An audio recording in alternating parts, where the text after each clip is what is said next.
All right, everyone. Well, hello and welcome back to round two of Allied Quick Hits, where we bring you top of mind content based on what we're seeing right now in the markets and the economy. My name is Kellie Hirsch with Allied Investment Advisors, and I'm joined here by Eric Vermulm, our Chief Investment Officer. Hey, Eric. Hi, Kelly. Hi, everyone. So last time in our last quick hit, we talked about the election and what it might mean for investment portfolios afterwards. So today we're going to shift our focus a bit for round two. And our topic today is the Fed. We've heard a lot of news lately about the Fed. So Eric, let's dive right in. So everyone's always talking about the Fed. And so why is the Fed so important?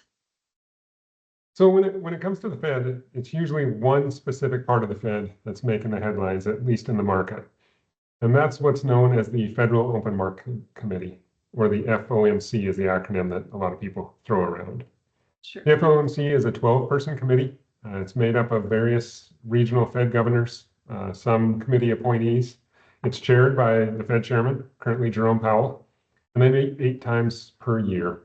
And what the FOMC does is they control the Fed funds rate, which is the overnight rate at which banks can borrow. And that does have a fair-sized impact on the economy. A lot of people borrowing for operating notes at their bank. If it's tied to prime, that is indexed to the Fed funds rate. CDs, a lot of short-term rates are impacted by the Fed funds rate.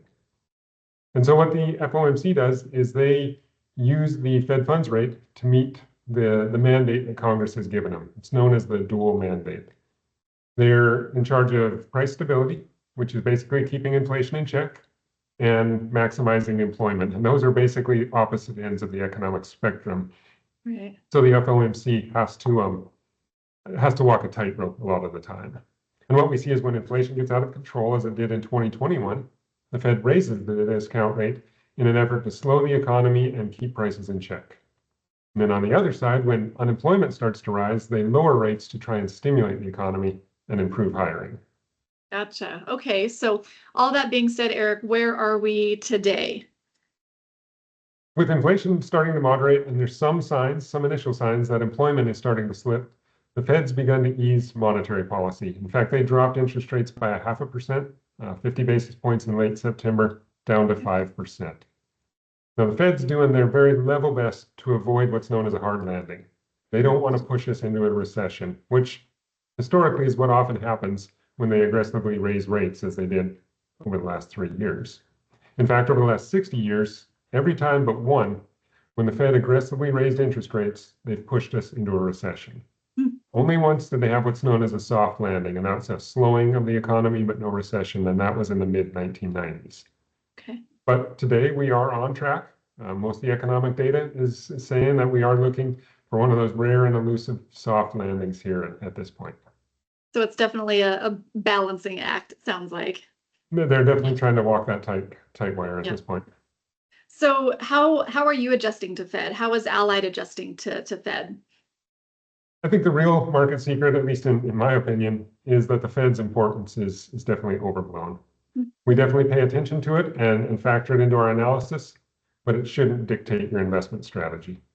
At least in our positions, I know Kelly and myself, we see a lot of headlines from research companies talking about what happens to the market in the 6 months after the Fed first cuts rates, as they did here in September.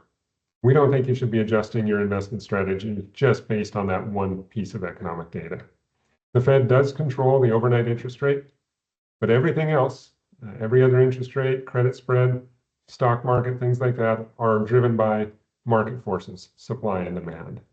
And what we're seeing here, even in recent weeks, is that the Fed doesn't control a lot of those things. Other interest rates, like the 10-year Treasury, it's up over 0.5% since late September, doing almost the opposite of what the Fed wants. Those rates are rising despite the Fed trying to pull short-term rates down. So the Fed does not control the economy by any means. And so that's why when we're building our portfolios, we factor in the Fed, but what we do is we want to find quality companies on the stock side at attractive valuations, ones that can survive no matter what the Fed or the economy throw at us. And it's similar on the bond side when we're building our bond portfolios. We're trying to find that sweet spot between the risk and reward of resurgence in inflation and interest rate risk.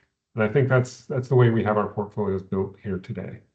Perfect, perfect. I really liked how you kind of talked about that risk reward balance, both on Allied stock portfolio and bond portfolio, much like Fed's trying to do with, finding that balance with the soft landing. So, well, great, Eric. Thank you so much. That's it. And if you guys would like to see a future Allied quick hit topic or a question that you'd like Eric and I to cover, please let us know in the comments section below, and we'll continue to answer your questions. So thank you, Eric. Appreciate your time.